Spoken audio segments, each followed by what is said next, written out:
Donc je suis joueur professionnel de golf sur l'European Tour, qui est le plus gros circuit professionnel de golf en Europe et un des 2 ou 3 plus gros au monde. J'ai commencé le surf il y a une quinzaine d'années, c'est une vraie passion que j'ai. Et il y a 3-4 ans, avec un ami, Sylvain Faure, qui est aussi un business angel de Hokaina, on cherchait à avoir des informations sur des vagues artificielles, mais on cherchait quand même des vagues artificielles un peu particulières, qui ne sont pas forcément des vagues qui vont entre guillemets détruire le côté naturel, ce qui s'éloigne du surf. Et Sylvain, qui a fait pas mal de recherches, est tombé sur Hokaina et sur Laurent Ekili notamment. C'était un projet un peu particulier. Le fait qu'il y ait l'écologie au cœur du projet, déjà, ça nous a beaucoup parlé, moi en particulier.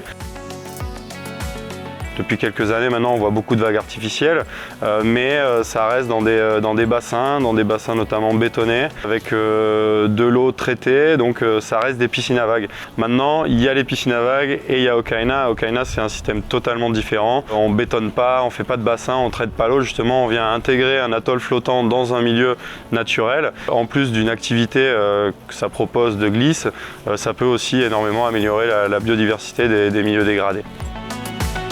J'ai investi dans Hokaina il y a 4 ou 5 ans. Déjà à la base parce que voilà, ça me faisait kiffer d'être à la base d'un projet et de voir évoluer ce projet. L'aventure humaine aussi. Si on pouvait, grâce à Hokaina, proposer une vague de surf de bonne qualité, mais sans forcément détériorer tout le côté naturel, je pense que ça serait un super pas pour le surf. Et surtout qu'on ne s'éloignerait pas forcément de la base du surf qui quand même normalement est quand même un sport qui essaie de rapprocher les gens de la nature.